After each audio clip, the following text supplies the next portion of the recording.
प्रिय साथियों, अभी गणेश जी के दिन चल रहे हैं। हर तरफ गणेश जी के उत्सव मनाए जा रहे हैं। आज हम गणेश जी पर ही चर्चा करते हैं। गणेश जी बौद्धिकता के प्रतीक हैं और गणेश जी के प्रतीकों से ही आज हम गणेश चतुर्थी के या गणेश उत्सव के महत्वों को समझने की कोशिश करते हैं। गणेश जी का जो प्रतीक है वह बौद्धिकता और जागृति का प्रतीक है कि हम सदैव अपनी बौद्धिकता को स्तर को बढ़ाएं और सदैव जागरूकता से काम करें। बौद्धिकता चालाकी और जुगाड़ करना नहीं है। बौद्धिकता आंतरिक रूप से अंतर की स्पष्टता, निर्मलता और निष्कलंकता है। अतः हमें गणेश जी का उत्सव मनाते वक्त किन किन बातों का दर्शन करना चाहिए, उनकी चर्चा करनी आवश्यक है। जब हम गणेश जी की मूर्ति स्थापित करते हैं तो गणेश जी का दर्शन हमें स्पष्ट रूप से करना चाहिए। और आज हम केवल 15 दर्शनों की बात करेंगे। गणेश जी का बड़ा सर दिखाया जाता है, वह है बड़ा सोचो, थिंक बिग। दूसरा, गणेश जी का बड़े कान दिखाए जाते हैं, सुनो अधिक बोलो कम।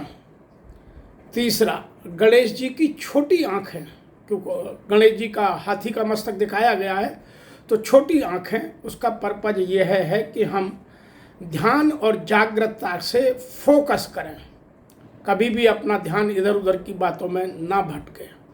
गणेश जी के हाथ में एक रस्सी, रोप दिखाई गई है जो हमें बताती है कि हम सदैव अपने लक्ष्य के इर्द गिर्द ही रहें, लक्ष्य से दूर ना जाएं, लक्ष्य को सदैव अपने पास रखें और लक्ष्य ही हमारा लक्ष्मी का द्वार है। नेक्स्ट है, 5वां जो दर्शन है वो है गणेश जी के हाथ में कुल्हाड़ी दिखाई गई है।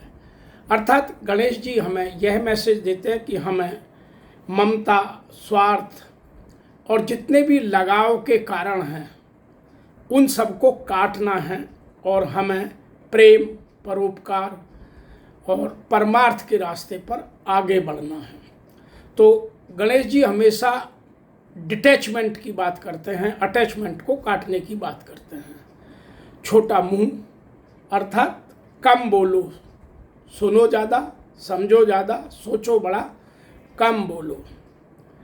और एक दंत का मतलब है कि हम अच्छे कार्य को रखें और बुरों को दूर करें। तो सदैव अच्छाई को अपनाएं और बुराई से सदैव दूर रहें। लंबी सूंड का मतलब है कर्तव्य परायणता और जीवन में स्वीकार्यता हो। मैं हमेशा हाई एफिशिएंसी से काम करूं और मेरे उस काम की एक्सेप्टेबिलिटी बहुत हाई हो। मैं जो अच्छी चीज़ें हैं उन्हें सदैव स्वीकार करूं। नंबर 9 है मोदक। मोदक का मतलब है साधना का पुरस्कार। हम जो भी काम करें उसका पुरस्कार मिले तो उसका आनंद लें। तो मोदक हमेशा हमें यह बताता है कि हम जो भी काम करें उसे अवश्य हम एंजॉय करें। नंबर 10 है आशीर्वाद की मुद्रा में उनका एक हाथ रहता है।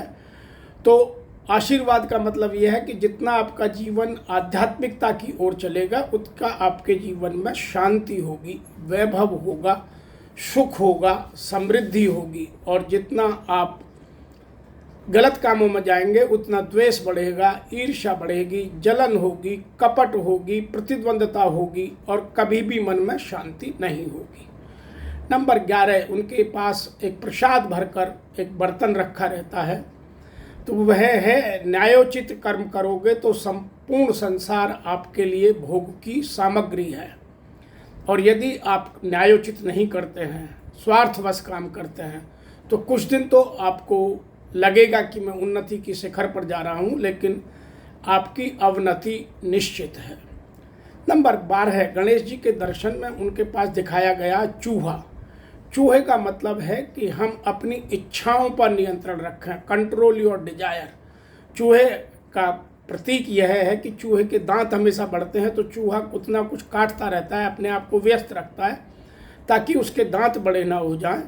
इसीलिए हम अपनी इच्छाओं को कुतरते रहें, उन पर हमेशा फोकस्ड रहें, अपनी इच्छाओं को कभी भी बलवती ना होने दें। जिनकी इच्छाएं बहुत बलवती हो जाते हैं वो जीवन में अपकर्म अपयश की ओर चले जाते हैं।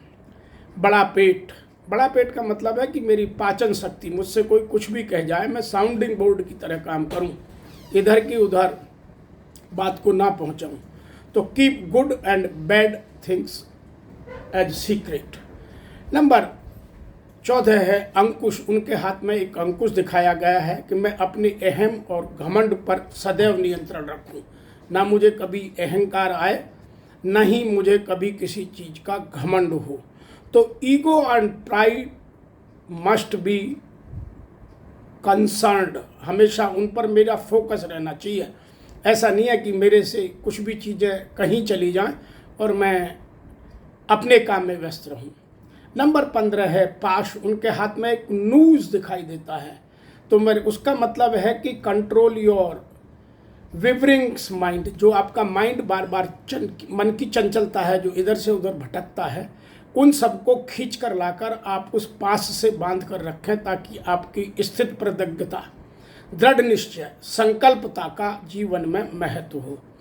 तो ये गणेश जी के दर्शन की आज हम 15 बात कर रहे हैं, और अगली बात करेंगे गणेश जी पर दूर्वा ही क्यों चढ़ाई जाती है। क्योंकि बहुत सारे लोग यह प्रश्न अक्सर पूछते हैं कि गणेश जी पर दूर्वा क्यों चढ़ाई जाती है। तो गणेश जी पर दूर्वा चढ़ाने का भी महत्व है। गणेश जी पर दूर्वा चढ़ाने के जो प्रतीकात्मक और आध्यात्मिक महत्व हैं, आज उनकी हम चर्चा करते हैं। दूब में विनम्रता होती है, दूब बहुत विनम्र घास होती है। आप और घासों पर चलिए, दूब पर चलिए, तो आपको खुद पता चलेगा कि दूब घास की कितनी विनम्रता है। दूब में दृढ़ता होती है, वो जिद कसम कठिन से कठिन, विषम से विषम परिस्थितियों में भी अपना अस्तित्व बचा कर रखती है।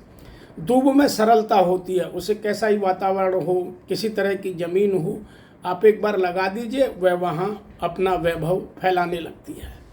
और दूब में शुद्धता होती, सभी प्रकार के प्रदूषण में भी दूब जीवित रहती है, उनको शोषण करती है, हमें जीवन में शुद्धता की ओर अग्रसर करती है। दूब में लचीलापन होता है। एक तिनका यदि आप लगा दीजिए तो कुछ दिनों में वह आपके पूरे गमले को या पूरे एरिया को भर देता है। तो दूब की ग्रोथ बहुत फास्ट होती है, इसलिए रिश्तों को दूब की तरह बनाकर, सजाकर, संवा कर रखना चाहिए। नंबर नेक्स्ट है, जहाँ दूब घास होगी वहाँ ऊष्मा नहीं होगी, वहाँ गर्मी नहीं होगी, वहाँ अहंकार नहीं होगा, वहाँ ईगो नहीं होगी।